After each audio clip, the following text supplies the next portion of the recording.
لله رب العالمين والصلاة والسلام على سيد الأنبياء وأفضل المرسلين نبينا محمد وعلى آله وأصحابه أجمعين أما بعد. وعن أم سلمة رضي الله تعالى عنها قالت: صلى رسول الله صلى الله عليه وسلم العصر ثم دخل بيتي فصلى ركعتين فسألته فقال: شغلت عن ركعتين بعد الظهر فصليتهما الآن. قلت: أفنقضيهما إذا فاتتنا؟ قال: لا. اخرجہ احمد ولأبی داؤد عن عائشة بمعناه. معزز حاضرین، محترم بزرگوں، دوستو، کتاب الصلاۃ کی ایک حدیث ہے جس میں اس بات کا تذکرہ ہے کہ اللہ کے رسول صلی اللہ علیہ وسلم نے عصر کے بعد 2 رکعت نماز ادا کی. جیسا کہ پیچھے یہ باتیں گزری ہے کہ فجر اور عصر کے بعد کوئی نماز نہیں ہے سوائے بعض سببی نمازوں کے، بعض ایسی نمازوں کے جو سبب والی ہیں، جیسے یا جو نمازیں چھوٹ گئی ہوں جن کی قضا کی جا رہی ہے. اس روایت میں حضرت ام سلمہ رضی اللہ تعالیٰ عنہ ام المومنین کہتی ہیں کہ اللہ کے رسول صلی اللہ علیہ وسلم نے عصر کی نماز پڑھی، پھر میرے حجرے میں داخل ہوئے اور آپ نے 2 رکعت نماز پڑھی. تو میں نے پوچھا کہ اس بابت یہ 2 رکعت نماز کیسی ہے؟ تو انہوں نے کہا کہ ظہر کی 2 رکعت، یعنی ظہر کی جو سنن رواتب میں سے 2 رکعت، 4 پہلے اور 2 بعد میں، کہتے ہیں کہ اللہ کے رسول صلی اللہ علیہ وسلم کی اس 2 رکعت سے میں مشغول کر دیا گیا تھا، یعنی کچھ ایسے کام آ گئے تھے جس کی وجہ سے میں نہیں پڑھ سکا تھا. یہ کیا کام کیا تھا؟ وفد عبد القیس کا کچھ وفد آیا تھا، کچھ لوگ آئے تھے، اور اس کے ساتھ ساتھ صدقہ کا مال بھی آ گیا تھا، جس کی وجہ سے اللہ کے رسول صلی اللہ علیہ وسلم بات کرتے ہوئے آپ نے ظہر کی بات کی 2 رکعت سنت ادا نہیں کی. اس کے بعد آپ نے عصر کے بعد یہ 2 رکعت کو ادا کیا. تو حضرت ام سلمہ رضی اللہ تعالیٰ عنہ اس روایت کے آخر میں کہتی ہے اللہ کے رسول سے کہ اگر ہم سے بھی یہ 2 رکعت چھوٹ جائے تو کیا ہم بھی اسے پڑھیں؟ تو آپ نے کہا کہ نہیں. آپ نے کہا نہیں. اب یہ اس روایت سے یہ ثابت ہوا کہ اللہ کے رسول صلی اللہ علیہ وسلم نے 2 رکعت ظہر کی 2 رکعت عصر کے بعد پڑھی تھی. آخری اس سے یہ تو ثابت ہوا کہ 2 رکعت آپ نے پڑھی تھی، لیکن کیا کوئی بھی آدمی اگر اس سے ظہر کی 2 رکعت سنت چھوٹ جائے تو کیا وہ اس کے بعد ادا کرے گا؟ آخری کا جو لفظ ہے اس کو لے کر علماء 2 طرف گئے ہیں، جس میں حضرت ام سلمہ نے پوچھا کہ اللہ کے رسول اگر ہم سے چھوٹ جائے تو ہم بھی پڑھیں. تو بعض علماء اس طرف گئے ہیں کہ یہ اللہ کے رسول کی خصوصیت ہے، یہ اللہ کے رسول کی خصوصیت تھی کہ آپ نے ظہر کی 2 رکعت جو چھوٹ گئی اس کو آپ نے عصر کے بعد ادا کیا. اور دوسری طرف علماء کی ایک جماعت جس میں حافظ ابن حجر اور امام بہقی جیسے جلیل القدر عالم ہیں، ان لوگوں کا یہ کہنا ہے کہ یہ ٹکڑا جو ہے افنقضیہما، یہ ٹکڑا صحیح نہیں ہے، بلکہ صحیح صرف اتنا ہی ہے جس میں یہ کہ 2 رکعت میں مشغول تھا، اس وجہ سے میں نے 2 رکعت نہیں ادا کی تھی اور اب ادا کر رہا ہوں. تو اگر کوئی بھی ایسا بندہ ہو تو وہ اس نماز کو، چاہے وہ فرض ہو یا نفل ہو، جس پر وہ متعود ہو، جس کا وہ عادی ہو، اگر اس سے چھوٹ جائے تو وہ اس کو ادا کر سکتا ہے. یہ حافظ ابن حجر اور کئی دیگر علماء کی رائے ہے، واللہ عالم. تو یہ زیادہ بہتر لگتا ہے کہ اگر کوئی کسی عمل کا معتاد ہے، عادی ہے، اس پر وہ مداومت برتتا ہے اور چھوٹ گیا ہو تو وہ اس کو ادا کر سکتا ہے. اس کے بعد حافظ ابن حجر نے جو باب قائم کیا ہے اور جن حدیثوں کو اب وہ ذکر کریں گے اس کا تعلق اذان سے ہے. دیکھیے، اذان کا مطلب ہوتا ہے خبر دینا، اور اصطلاح میں اذان سے سمجھا جاتا ہے، معروف بات ہے کہ نماز کے لیے مخصوص الفاظ کے ذریعے خبر دینا. اور اسی طرح اقامت کا بھی تذکرہ یہاں پر ہوگا، اقامت کی روایات بھی لائیں گے. اقامت یعنی نماز کے قائم ہونے کی خبر دینا. یہ اذان شاعر اسلام میں سے، اذان شاعر اسلام میں، اس میں اللہ کے رسول صلی اللہ علیہ وسلم نے جو الفاظ سکھلائے ہیں اس میں اللہ تعالیٰ کی بڑائی، اس کی کبریائی اور اس کی بزرگی اور شہادت وغیرہ کا اقرار ہے. اللہ کے رسول صلی اللہ علیہ وسلم نے اس کی فضیلت بیان کرتے ہوئے یہ کہا تھا کہ لو یعلم الناس ما فی النداء والصف الاول لم یجدوا الا ان یستہیموا علیہ لاستحاموا علیہ، کہ اگر لوگوں کو خبر لگ جائے، لوگوں کو علم ہو کہ اذان میں اور صف اول میں کتنا ثواب ہے، تو قرآن اندازی کرنا پڑے لوگوں کو. لیکن بڑے افسوس کی بات ہے کہ آج ہمارے سماج و معاشرے میں اذان جیسے عمل کو بڑے اس سے دیکھا جاتا ہے کہ بھائی یہ اذان دے رہا ہے. یہ سب سنت سے دوری اور صحیح علم سے دوری کا نتیجہ ہے. اللہ کے رسول صلی اللہ علیہ وسلم سے روایت کرتے ہوئے حضرت امیر معاویہ نے یہ بھی کہا تھا کہ میں نے اللہ کے رسول کو یہ سنا کہ المؤذنون اطول الناس اعناقا یوم القیامہ، کہ مؤذن اذان دینے والے قیامت کے دن سب سے اونچی گردن والے ہوں گے، لمبی گردن والے ہوں گے۔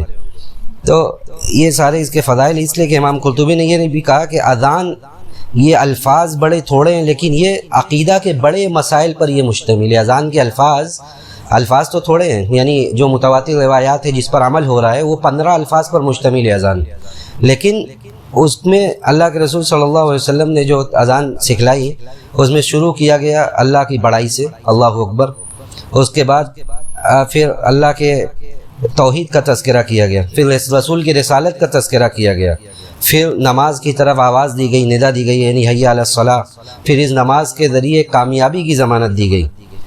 تو یہ ایسے الفاظ ہیں جس کے بڑے فضائل ہیں، اور یہ عقیدہ کے بنیادی مسائل ہیں کہ اللہ کی بڑائی، اس کی کبریائی، رسول کی رسالت، یہ ساری باتیں اس میں۔ اذان کب مشروع ہوئی؟ دیکھیے اس میں علماء یہی کہتے ہیں کہ اذان ہجرت کے پہلے سال میں اذان مشروع ہوئی راجح قول کے مطابق، اور یہ بھی کہتے ہیں کہ مکہ میں نمازیں پڑھی جاتی تھی لیکن اذان نہیں ہوتی تھی۔ حافظ ابن حجر نے ان ساری روایات کو معلول قرار دیا، یعنی وہ روایات صحیح نہیں ہے، قابل عمل نہیں ہے جن روایات میں یہ ہے کہ اس وقت بھی اذانیں ہوتی تھی، بلکہ انہوں نے کہا کہ جتنی بھی روایات ہیں جس میں یہ ہے کہ مکہ میں بھی اذان ہوتی تھی وہ ساری روایات معلول ہیں، حجت کے قابل نہیں ہے۔ اور بعض لوگوں نے، علامہ ابن المنذر جیسے جلیل القدر عالم نے اس پر اجماع ذکر کیا ہے کہ جب سے نماز فرض ہوئی مکہ میں تو بغیر اذان کے نماز پڑھی جاتی تھی، یہاں تک کہ مدینہ میں آنے کے بعد اذان پھر ہوئی، اور صحابہ کے مشورے سے، جیسا کہ آگے حدیث میں آ رہا ہے۔ اور اذان، یہ جب آدمی نماز پڑھے تو اذان بھی اس کے اوپر واجب ہے، سوائے منفرد کے۔ اکیلا آدمی نماز پڑھ رہا ہے تو اس کے لیے یہ ضروری نہیں ہے، مستحب ہے کہ وہ اذان اور اقامت کے کلمات کہیں۔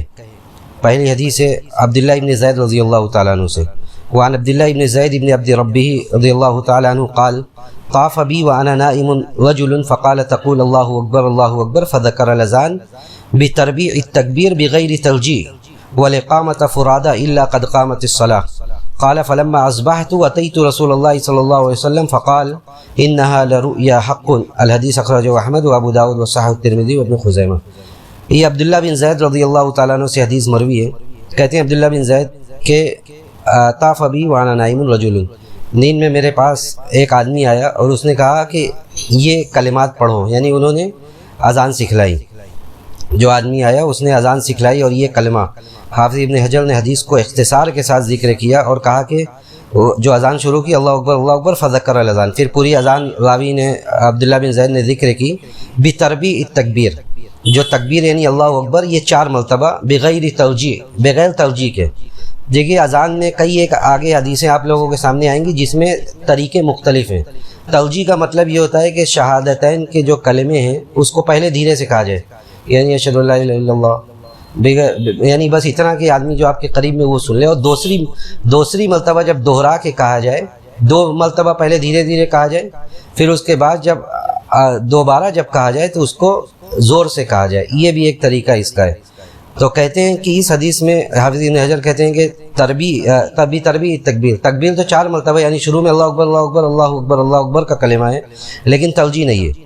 والاقامۃ فرادا، اور اقامت جو ہے، اقامت کا اکیری اقامت ہے، یعنی اقامت میں، یعنی اکیری اقامت کا مطلب یہ کہ اکثر کلمے ایک بار ہیں سوائے کچھ کلموں کے۔ آگے کہتے ہیں خود کی الا قد قامت الصلاۃ، سوائے قد قامت الصلاۃ۔ کہتے ہیں اس کے بعد کہ فلما اصبحت اتیت رسول اللہ صلی اللہ علیہ وسلم، جب صبح ہوئی تو میں اللہ کے رسول کے پاس آیا اور میں نے اللہ کے رسول کو آ کر اس بات کی خبر دی، تو آپ نے کہا کہ یہ برحق خواب ہے، یہ خواب جو تم نے دیکھا کہ ایک آدمی آیا اور اس نے سکھلایا، یہ بات برحق ہے۔ تو اور اس کے بعد جو دوسری روایت جو ذکر کی اس میں ہے کہ اذان فجر میں الصلاۃ خیر من النوم بھی کہا۔ دیکھیے اس میں پہلی بات یہ کہ عبداللہ بن زید رضی اللہ تعالیٰ عنہ نے صرف ایک خواب دیکھا، اور ان کے خواب کے بنیاد پر ایسا نہیں ہوا بلکہ اور بھی صحابہ نے خواب دیکھا تھا، اور اس سے پہلے اللہ کے رسول صلی اللہ علیہ وسلم نے خود یہ بات کہی کہ مجھے وحی کے ذریعے، جب حضرت عمر رضی اللہ تعالیٰ عنہ نے اپنے خواب کی خبر دی آ کر، حضرت عمر نے بھی دیکھا تھا خواب، اور انہوں نے جب اپنے خواب کی خبر دی آ کر تو اللہ کے رسول نے کہا کہ سبقک بذالک الوحی، کہ اس سے پہلے مجھے وحی کے ذریعے یہ کلمات بتائے جا چکے ہیں، یعنی اذان کے یہ کلمات مجھے وحی کے ذریعے بتائے جا چکے ہیں۔ تو یہ اللہ کی طرف سے یہ کلمات بتلایا جا چکا تھا اللہ کے رسول صلی اللہ علیہ وسلم کو۔ اور اس روایت میں یہ ہے کہ اذان فجر میں الصلاۃ خیر من النوم بھی کہا جائے گا، حی علی الفلاح کے بعد الصلاۃ خیر من النوم۔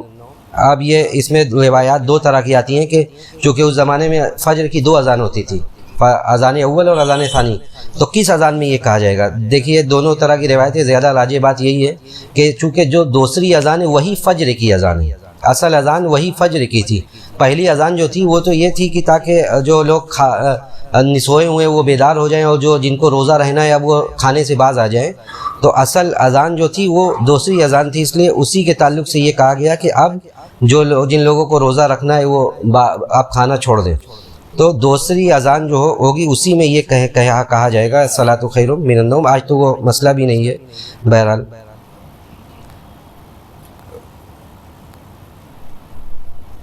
تو اس روایت سے یہ بات ثابت ہوئی کہ اللہ کے رسول صلی اللہ علیہ وسلم کو بذریعہ وحی یہ باتیں، یہ خبر دی گئی تھی اذان کی یہ کلمات، اور اللہ کے رسول صلی اللہ علیہ وسلم کے بہت سارے صحابہ نے یہ خواب بھی دیکھا تھا، تو اس لیے یہ اذان کے کلمات مشروع ہوئے۔ آگے کی روایت انشاءاللہ اگلے درس میں۔ ہم اللہ سبحانہ و تعالیٰ سے یہی دعا کرتے ہیں کہ رب العالمین ہمیں حدیث کو پڑھنے، اس کو سننے اور اس پر عمل کرنے کی توفیق نصیب فرمائے۔ وصلی اللہ علی نبینا محمد وعلی آلہ وصحبہ اجمعین۔